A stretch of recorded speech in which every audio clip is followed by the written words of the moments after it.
అడవుల గుండెలో మేఘాలు తాకే కొండల మధ్య ప్రకృతిని దేవతగా పూజించే ఒక మహారాజ్యం ఉండేది.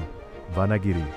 జలపాతాల గర్జనతో, పక్షుల గానంతో సమృద్ధిగా వెలిగిన ఆ రాజ్యం ప్రజలు ఆనందంగా జీవించారు. ధైర్యవంతులైన సైనికులు రాజ్యాన్ని కాపాడారు.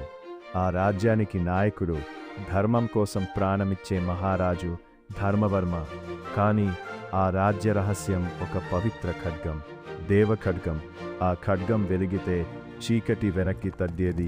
అదే సమయంలో దూరంగా చీకటి లోకంలో ఒక క్రూర శక్తి మేల్కొంటుంది. కాళింగదేవు. వనగిరిని నాశనం చేయాలని అతని కళ్ళలో అగ్ని రగులుతుంది.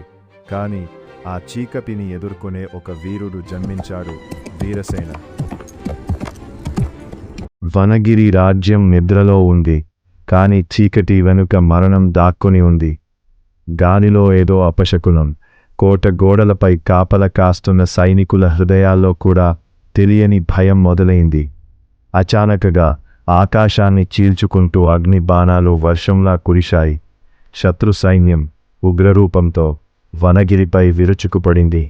గుర్రాల అరుపులు, కత్తుల ఢమరుకాలు, ప్రజల కేకలు ఆ రాత్రిని రక్తంతో నింపేశాయి.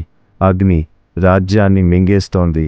ఏళ్ల తరబడి నిర్మించిన మహాసామ్రాజ్యం కళ్ళ ముందే బూడిదవుతోంది.